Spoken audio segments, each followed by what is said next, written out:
பிப்ரவரி 4ஆம் தேதி இதே நம்ம வாழ்க்கையில ஒரு நல்ல கனவு வரும், நல்ல கனவு நினைவாகுங்கிற நேரம் எண்ணத்துல பள்ளிக்கூடத்துக்கு நாங்க நேரம் பரீட்சை எழுத போனோம். ரிசல்ட் வந்தது, நாங்க தேர்வு பட்டியல்ல தேர்வானோம். எங்களுக்கு மே மாதம் சான்றிதழ் சரிபார்ப்பு சென்னையில வச்சு நடத்தினாங்க.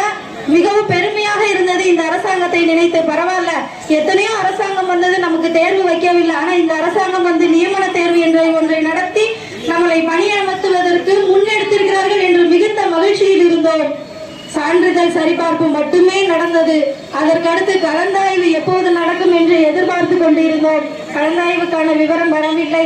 அதற்கடுத்து டிஆர்பியை நாடி சென்றோம். ஒவ்வொரு இடத்திற்கும் முதலமைச்சர், துணை முதலமைச்சர், கல்வி அமைச்சர் என்று போகக்கூடிய பின்னாடியே போனோம்.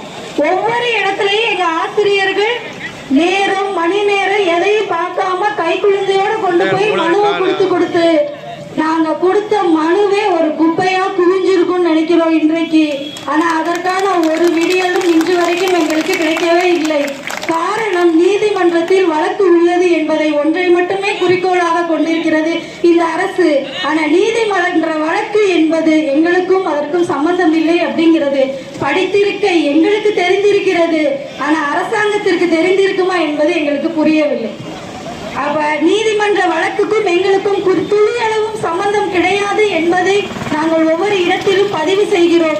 அதை இந்த அரசாங்கம் தங்களது காதுகளில் கேட்டு, அரசாங்க வக்கீல் கொஞ்சமாவது அந்த வழக்கறிஞர் எங்களுடைய கருத்தையும் 3192 பேரினுடைய மனக்குமுறல்களையும் எடுத்து நினைத்து பார்த்து எங்களுக்கான இந்த தீர்ப்பில் வாதாடி எங்களுக்கான விடியலை பெற்று தரணும் அப்படிங்கிறத இந்த திருச்சி மாநகராட்சியில் நடத்தக்கூடிய இந்த கண்டன ஆர்ப்பாட்டத்தில் எங்கள் அனைவருடைய சார்பாக நான் விரும்பி கேட்டுக்கொள்கிறேன்.